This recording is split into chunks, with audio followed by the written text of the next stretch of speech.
Every day, billions of people come here with questions about all kinds of things. Sometimes we even get questions about Google search itself, like how this whole thing actually works. And while this is a subject entire books have been written about, there's a good chance you're in the market for something a little more concise. So let's say it's getting close to dinner and you want a recipe for lasagna.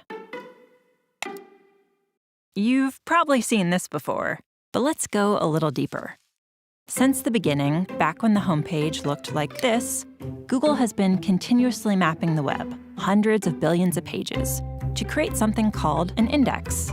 Think of it as the giant library we look through whenever you do a search for lasagna or anything else.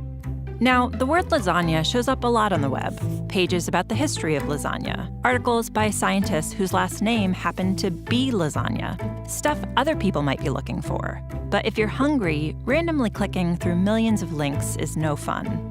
This is where Google's ranking algorithms come into play. First, they try to understand what you're looking for, so they can be helpful even if you don't know exactly the right words to use or if your spelling is a little off. Then they sift through millions of possible matches in the index and automatically assemble a page that tries to put the most relevant information up top for you to choose from. Okay, now we have some results. But how did the algorithms actually decide what made it onto the first page? There are hundreds of factors that go into ranking search results, so let's talk about a few of them. You may already know that pages containing the words you search for are more likely to end up at the top. No surprise there. But the location of those words, like in the page's title or in an image's caption, those are factors too. There's a lot more to ranking than just words. Back when Google got started, we looked at how pages linked to each other to better understand what pages were about and how important and trustworthy they seemed. Today, linking is still an important factor. Another factor is location, where a search happens. Because if you happen to be in Ormea, Italy, you might be looking for information about their annual lasagna festival. But if you're in Omaha, Nebraska, you probably aren't. When a web page was uploaded is an important factor too. Pages published more recently often have more accurate information, especially in the case of a rapidly developing news story. Of course, not every site on the web is trying to be helpful. Just like with robocalls on your phone or spam in your email, there are a lot of sites that only exist to scam, and every day scammers upload millions more of them. So just because instantvirusdownload.net lists the words lasagna recipe 400 times, that doesn't mean it's going to help you make dinner. We spend a lot of time trying to stay one step ahead of tricks like these, making sure our algorithms can recognize scam sites and flag them before they make it to your search results page. So let's review. Billions of times a day, whenever someone searches for lasagna, or resume writing tips, or how to swaddle a baby, or anything else, Google's software locates all the potentially relevant results on the web, removes all the spam, and ranks them based on hundreds of factors like keywords, links, location, and freshness. Okay, good time to take a breath. This last part is about how we make changes to search, and it's important.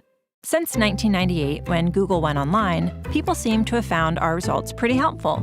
But the web is always changing, and people are always searching for new things. In fact, 1 in every 7 searches is for something that's never been typed into the search box before, by anyone, ever. So we're always working on updates to search, thousands every year. Which brings up a big question. How do we decide whether a change is making search more helpful?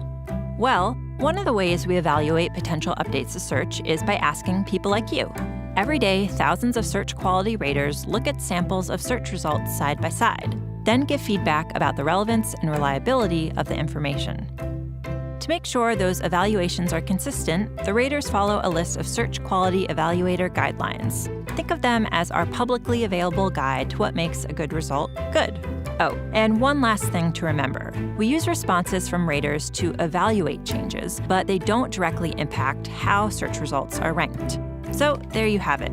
Every time you click search, our algorithms are analyzing the meaning of the words in your search, matching them to the content on the web, understanding what content is most likely to be helpful and reliable, and then automatically putting it all together in a neatly organized page designed to get you the info you need.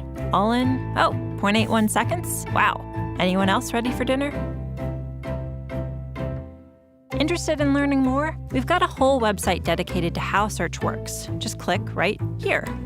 Want to read the search quality rater guidelines for yourself? Click right here.